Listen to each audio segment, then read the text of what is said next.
let's get into some Stranger Things because it season 4. Decent movie, but I definitely thought Guardians were going to be in it more. Oh no, I knew so we're talking about. I knew the Guardians were just going to be in the first act, just based on the trailers. I binged the entire series over the last week. Yeah, it's a good way to stay up to date onto what's going on and what's happening. 100%. Yeah, for sure. I thought about rewatching it, but then I thought about all the freaking Dutch angles in the first Thor movie, and I didn't want to do it. For Stranger Things, it was my first time through. Oh, yeah, let's talk about Stranger Things. Let's get into that. So, Stranger Things 4. So, Stranger Things 3, Season 3, I wasn't the biggest fan of Season 3. Matter of fact, I was worried that Season 3 was kind of the beginning of the downfall for Stranger Things, to the point where when 4 was coming out, I wasn't all that hyped, because I think Season 1 is all but perfection. It is so good. Season 2 kind of ups the ante. With Season 1, you almost feel like, wow, what more can you do with that? Season 3 comes along, and then, the Russian plot line was too much for me. The Russian plot line, I couldn't get with it. I felt like they were jumping the shark there. But then Season 4 comes, and I realized this. I realized when I'm watching Season 4 that they have this all planned out. All of this is put together. All of this is set in a path. And if you watch the Star Wars films, it didn't feel like that. And so watching Season 4 was absolutely just kind of blew my mind. I fell in love with the series all over again. So good. There was 3 was my least favorite, but I loved it all. Yeah, 3 is probably my least favorite as well. Season 4 is so good. If you liked Season 1 and 2, even if you didn't like Season 3, I'm going to tell you right off the bat, because I like to start off my reviews like this. I recommend you go watch Season 4. Just right off the bat, like right now. Go check it out. Matter of fact, here in Texas, there's a Stranger Things store. Right in Texas, and me and Kate are gonna go check it out. I'll take pictures. I'll put it on my Instagram. You can follow me and all my other socials down in the about pages below. That's a quick plug-in. Thank you. But so Season 4, the plot is, I didn't think I would enjoy it this much. I think the villain in the plot is creative, new, interesting. Now, through like the second arc of the season, you can predict who the villain is. You're like, oh, okay, I get what's happening. I understand what's happening. I see what's going on. But the first arc, you're kind of like, where are they going with this? This is a bit of a stretch. I don't know. Are there plot holes? Is this continuity era, or what's going on? And then when you get to the second arc and the third arc, you're like, oh my gosh, yeah, it makes sense. It all comes together. It makes sense. I'm going there next time I'm out there. Haha. Unfortunately, it's only here for the month of July. It's only here for this month, and then it's gone. So just check to see if there's a Stranger Things store in your area or in your local metroplex urban city, because it's only here for the month. Booking a flight.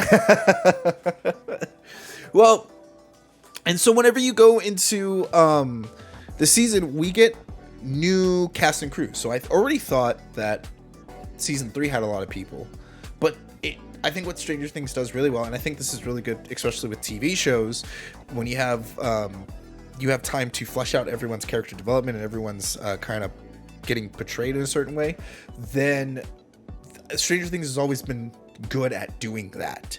And even though they added more characters, it didn't feel like I was being bogged down by lore, by plot. I didn't feel like I needed to be exposition dumped by everyone's backstory or things like that.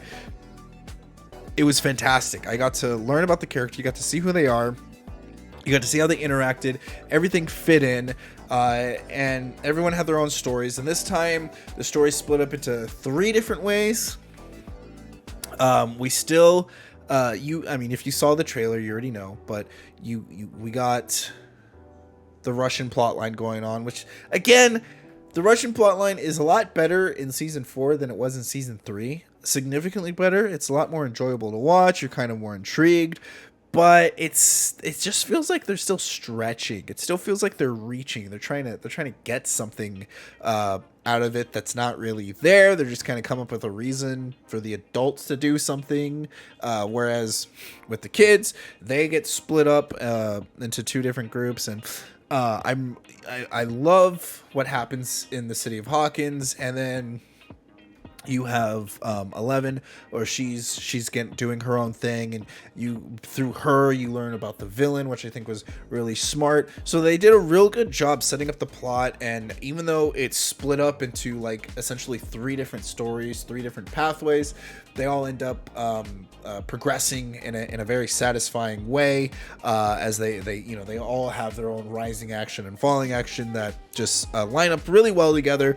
And I think stuff like that's really difficult to do, especially when each group is adding 2 or 3 characters and adding more cast members to the mix. And the cast is phenomenal. Like they're it just feels like they have such good chemistry together, and we've been watching these kids grow up for the past couple of seasons. So you're really you're really getting into the quirks and into them, and now it's 4 seasons in, and we got jokes, we got continuous jokes going on about being babysitters, and you see things like finding summer jobs, and love lives are happening, and it's really you really feel immersed whenever you're watching Stranger Things, and you can't help with the Easter eggs, and they push all the 80s Easter eggs. Season 3 felt like it was too much. It was like, oh, look at all this 80s nostalgia. Remember this in the 80s? Remember that? Remember this?